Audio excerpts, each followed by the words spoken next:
예수께서 이르시되 나는 부활이요 생명이니 나를 믿는 자는 죽어도 살겠고 무릇 살아서 나를 믿는 자는 영원히 죽지 아니하리니 이것을 네가 믿느냐. 아멘. 기독교 복음의 핵심은 부활과 영생입니다. 세계의 모든 종교는 그들이 신봉하는 교주의 무덤이 있습니다. 북한에는 김일성의 시신을 안치해 놓은 만수산 궁전이 있고, 통일교는 교주인 문선명을 안치해 놓은 천전궁이 있는데 백악관보다 더 크고 웅장하게 만들어 놓았습니다.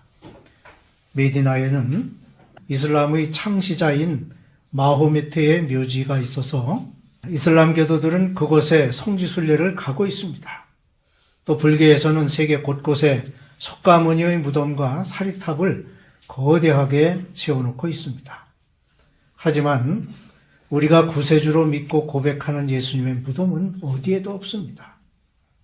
왜냐하면 부활하셨고 승천하셨기에 이 땅에는 예수님의 무덤이 없는 것입니다. 그래서 기독교는 부활의 종교입니다. 성탄절이 예수님의 탄생을 기념하는 절기라면 부활절은 십자가형을 당하시고 무덤에 장사되셨지만 부활하셨기에 무덤에 머물러 계시지 아니하시고 다시 살아나신 주님을 기념하는 절기입니다. 우주 만물과 인간을 창조하신 하나님께서는 인류 구원에 대한 계획을 태초부터 가지고 계셨고 범죄한 인간을 구원하시기 위해 반드시 속죄의 피가 있어야 했습니다. 그 구원의 계획에 따라서 행하신 방법이 바로 하나님 자신의 성육신이십니다. 즉 하나님께서 친히 인간의 모습으로 이 땅에 오신 것, 그 오신 분이 바로 성자 예수님이십니다. 범죄한 인간이 스스로 자신을 구원할 수 없기에 죄 없으신 독생자 예수님이 속죄의 양이 되셔서 십자가에서 피 흘려 돌아가심으로 인간의 죄를 속죄할 수 있었던 것입니다. 주님은 십자가를 지시기 전 말씀하시기를 나는 부활이요 생명이니 나를 믿는 자는 죽어도 살겠고 무릇 살아서 나를 믿는 자는 영원히 죽지 아니하리니 이것을 내가 믿느냐라고 하셨습니다. 물론 이 말씀은 죽은 나사로를 살리시기에 앞서 오라버니를 무덤에 장사 지내고 슬퍼하는 마르다에게 하신 말씀입니다. 짧은 이 말씀 속에는 기독교 복음의 진수가 모두 들어 있습니다. 즉 죽음, 부활, 생명, 믿음에 관한 내용입니다. 첫째로 죽음은 하나님과의 단절을 말합니다. 창세기 2장 16, 7절의 말씀에는 여호와 하나님이 그 사람에게 명하여 이르시되 동상 각종 나무의 열매는 네가 임의로 먹되 선악을 알게 하는 나무의 열매는 먹지 말라. 네가 먹는 날에는 반드시 죽으리라 하는 말씀이 있습니다. 이런 하나님의 말씀이 있었음에도 불구하고 최초의 사람 아담과 하와는 뱀의 유혹을 받아 그 열매를 따먹음으로 범죄하고 말았습니다. 과연 그 말씀대로 아담은 죽었습니다. 그러면 죽음은 무엇을 말합니까? 죽음은 다른 말로 사망이라고 합니다. 고대 히브리인들은 사망을 음부로 내려가는 것이라고 생각했습니다. 음부란 땅속 깊은 곳, 즉 깊은 어두움과 침묵이 있는 곳으로 다시 돌아올 수 없는 망각의 지대로 보았습니다. 무엇보다 하나님과 단절된 상태로 그늘진 생활이 계속되는 곳이라 할 수 있습니다. 그러므로 사후의 세계란 혐오할 수밖에 없는 수수께끼로 가득 찬 세계로서 죽음의 세계는 누구나 두려워하는 것입니다. 이 죽음은 생명의 자연적 종식이라기보다는 인간의 죄에 대한 하나님의 형벌의 결과로 생각했던 것입니다. 하나님을 거역한 인간에 대한 판결 선언은 창세기 3장 19절 말씀같이 너는 흙이니 흙으로 돌아가라는 것입니다. 신약에서 바울은 이 사상을 그대로 받아 죄의 삭은 사망이라고 표현했고 지상에서의 생명이 끝난 후 하나님의 심판에 따른 둘째 사망이 있을 것을 요한계시록에서 말씀하고 있습니다. 계시록 2장 11절에는 귀 있는 자는 성령이 교회들에게 하시는 말씀을 들을지어다. 이기는 자는 둘째 사망의 해를 받지 아니하리라는 말씀이 있고 20장 6절에는 이 첫째 부활에 참여하는 자들은 복이 있고 거룩하도다. 둘째 사망이 그들을 다스리는 권세가 없고 도리어 그들이 하나님과 그리스도의 제사장이 되어 1000년 동안 그리스도와 더불어 왕노릇하리라고 하셨습니다. 한편 죄와 사망의 관계는 보다 넓은 의미로 모든 사람이 죄를 지었으므로 사망이 모든 사람에게 이르렀다는 것입니다. 하지만 이 사망의 권세는 예수 그리스도께서 십자가에 죽으심으로 완전히 패하고 만 것입니다. 복음서에 의하면 예수님은 사망 자체가 죄악이라고 말씀하지 않으셨습니다. 사망이 좋은 것은 아니지만 피할 수도 없는 것입니다. 예수님은 사망을 인간의 종말로 보지 않았으며 믿는 자는 영원히 죽지 않는다고 말씀하셨습니다. 죽음은 자는 것이며 일생이 끝나고 새로운 생을 위해 깨어나는 것이라고 하셨습니다. 마가복음 5장 39절에 이르시되 너희가 어찌하여 떠들며 우느냐 이 아이가 죽은 것이 아니라 잔다 하셨고 또 요한복음 11장 11절에서는 이르시되 우리 친구 나사로가 잠들었도다 그러나 내가 깨우러 가노라고 하셨습니다. 그리하여 사망에 대한 두려움이 완화되었다고 할 수 있습니다. 한편 죽음은 아브라함의 품으로 가는 것이며 하나님께로부터 왔다가 하나님께로 돌아가는 것입니다. 둘째로 부활은 죽음을 전제로 합니다. 예수님의 부활은 예고 없이 또는 어느 마술사에 의한 눈속임으로 보여진 것이 아닙니다.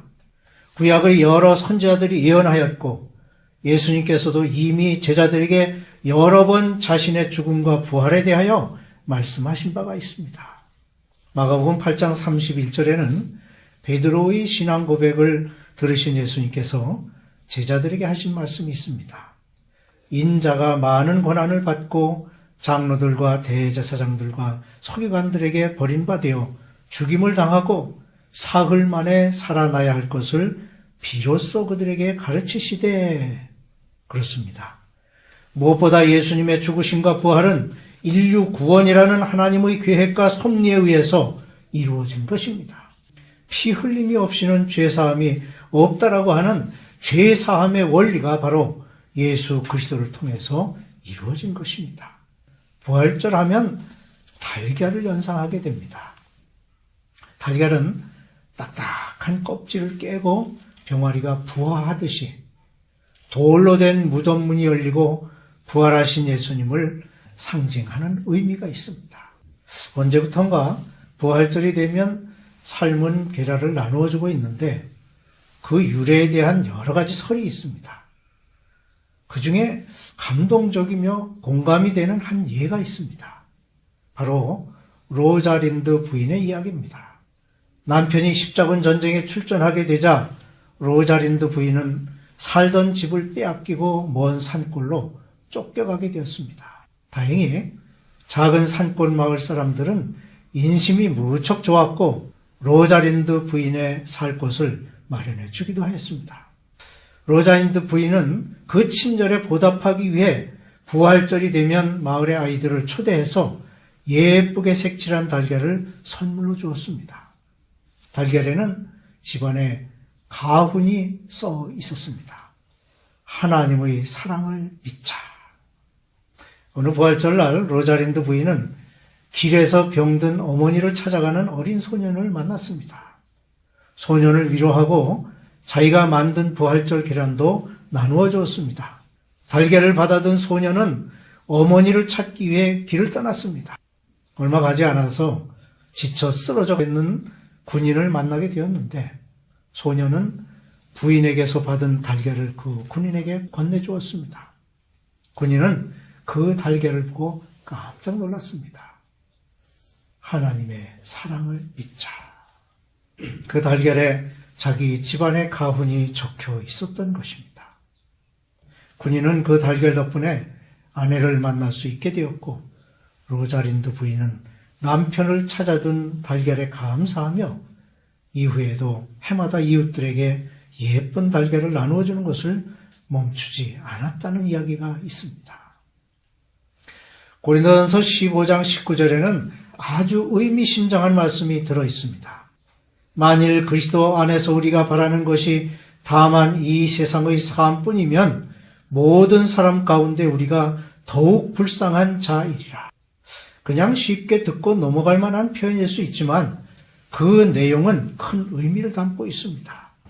부활이 없다면, 그리고 우리가 소망하는 내세가 없다면 신앙인으로서의 우리의 노력은 아무 의미가 없는 것이며, 어쩌면 세상의 삶을 포기하기까지 하는 우리는 세상에서 더욱 불쌍한 자일 수밖에 없을 것입니다.